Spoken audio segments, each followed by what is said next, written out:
So one of the things that we talk about on here, especially when we're talking to people about the skills gap, is the sort of job posting gap, which is to say a lot of HR people will they're basically sort of trolling for unicorn candidates. They want someone that has 10 years of experience and a certification is only 5 years old. They want people with a master's degree when they're only going to be doing code analysis and things like that. And you're breaking it down even further to say not just we want the right skills for the right job, but we don't even care if you necessarily have the technical skills as much as you have the soft skills and sort of the work ethic in the background. So like walk me through what your sort of ideal job posting would be looking for this type of candidate. What would you put on there in terms of the skills, the background? How do you sort of convey that even if you don't have all of the things in the list, we still want to hear from you? Mm-hmm.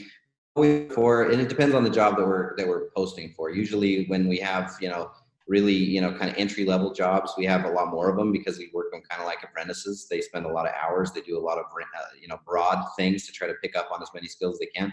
If we're looking for somebody who's going to be running and leading those basically the style of apprentices, then we obviously need a little bit more experience for something like that. But we need less of them because we can kind of distribute a lot of the the basic work, like my printer's down or my this or that. Those are skills you can teach rather quickly. It's when you get up into the heavy cybersecurity side that you really have to look for specifically skilled people. I think one of the big mistakes that we make as an industry, though, is we look for college graduates. I think that it's something that's nice to have, certainly nice to have.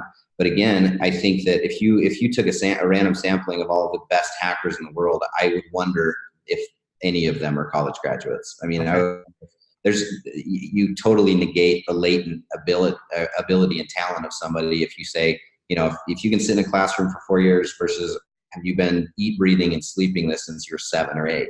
Mm-hmm. And, some of our best employees have been younger guys. They've been 18 to 25, and they didn't go to college, but they do this 24/7.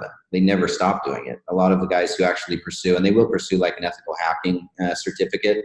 A lot of them are just people who have that natural latent ability to really just pound through code to be able to forecast a lot of what's happening with the market as far as cybersecurity goes, and to identify trends early. A lot of them are just the guys who, if you find a gamer, if you find somebody who loves something, they do it all day, every day. And those are the people that we really look for. And those are the people that you can advance really quickly. I think that if there are people who are just looking for a job, we need those too. I mean, at the end of the day, we need those too. If you just do it because, it's a way to pay the bills, I get that. But there's always that glass ceiling because you're not excelling as much as you would if you felt passion. And number one, people getting into tech in a robotic kind of, disjointed way where they're not incredibly interested, but it's something that they can make a good living at. I would say don't do it. I would rather have you even enter the industry than to come in and cause more headache and more problems with hiring someone who you believe is capable and competent, then washing out and burning out quickly and then having to go through the process all over again. I don't think they'll be happy, and it certainly doesn't make us happy. So.